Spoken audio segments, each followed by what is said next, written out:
noticeable elements of the ancient Greek world is the helmets that the Greeks wore. And these are very distinctive, very garish, very bright, but there are no standard patterns, they're all slightly different. And if I can give you an example, if I can take this one from the shelf. This is what we call an Illyrian helmet, because the first one was found in the area of Illyria. You can see its open face. You can also see by looking at the side that it's got cutouts over the ears. That tells us, when we look at it, that it's a fairly late pattern helmet, and this is the style of helmet that would be worn within our period, which is 5th century BC. Now, an older version of this is instantly recognisable because it also has the same shape, but if you look at it at the side, you'll see that it's closed over the ear. And in the earlier battles, it would be hoplite against hoplite. Hoplites would form up and march towards each other and make war. They would fight, and they wouldn't need to hear command and control. But as we moved into the era of the Greek and Persian wars, command and control became very, very important. And therefore, to make sure that people could hear properly, helmets started to open up at the side. And that same transition can be found in the other two variations of helmets that you'll find in the ancient Greek world. The classical helmet is the Corinthian. If I start with this one, this is a very early pattern Corinthian.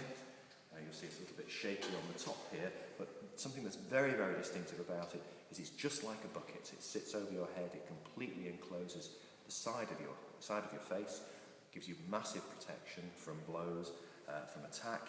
And if you look at it from the front, you'll see it's got very, very small eye holes, giving the wearer very little peripheral vision. They can simply see forwards, and they fight in a phalanx. They fight blocked together, and because they are blocked together, they don't have to move from their position.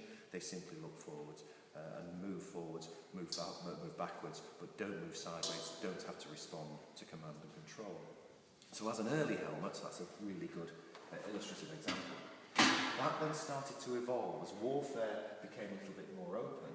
Being able to see a little bit better became important, and therefore we can see, and this is another version of the same helmet, we've got larger sockets for the eyes, which gives you wider peripheral vision.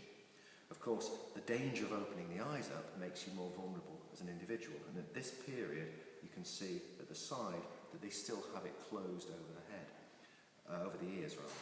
But that, of course, prevents you from hearing carefully in terms of command and control. So what happened then was these helmets were opened up again, and you can see in this later version, this is an Italo-Corinthian.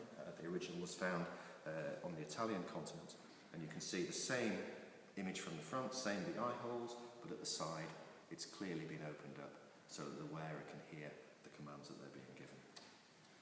The third version of helmet that you'll find comes from Chalcis. It's called a Chalcidian helmet simply because that's where it was found.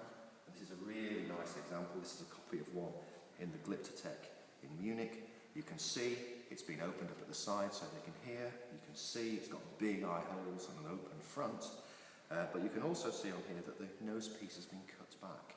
That was done by the original wearer. This is a copy of the helmet in the museum. And clearly this is a later pattern helmet where they're opening it up again to increase the airflow so that you'd be more active, increase the vision, and make it much more functional as a helmet. This then evolved into a helmet with articulated cheek pieces, and this is a copy again of something that's been recreated in the Glyptothek in Munich. And you can see the cheek pieces move, they can be tied out of the way, and it would give you a completely open face with completely open sides. The one final thing I'll tell you about the helmets is if you look across the little array that we have here, you will see that all but one of them have crests on the top. The first thing I can tell you about the crests is we don't know what they were for. We know helmets had crests, there's lots of art evidence to suggest that they were there, and if you examine some of the helmets, and there's a good example here, you can see that you'll find there were fittings placed on the helmet which are clearly for tying down crests and securing them to the body. We can also find, and this is an older pattern helmet here, a style of pinning the crest down onto the helmet, and then on the Italo one here, what we have, this has been recreated by being stuck on with an adhesive, with a glue, a natural glue. Now, These make the helmets very top heavy. Wearing them in action would put you at some risk, however it would make you look exceedingly impressive. So maybe they were worn in action, maybe they weren't, but they would certainly make the wearer look more fearsome. And the more fearsome you are, the less likely it is that the enemy will want to close and make battle with you. So, one final thing, let's have a look and see how they are. Oops.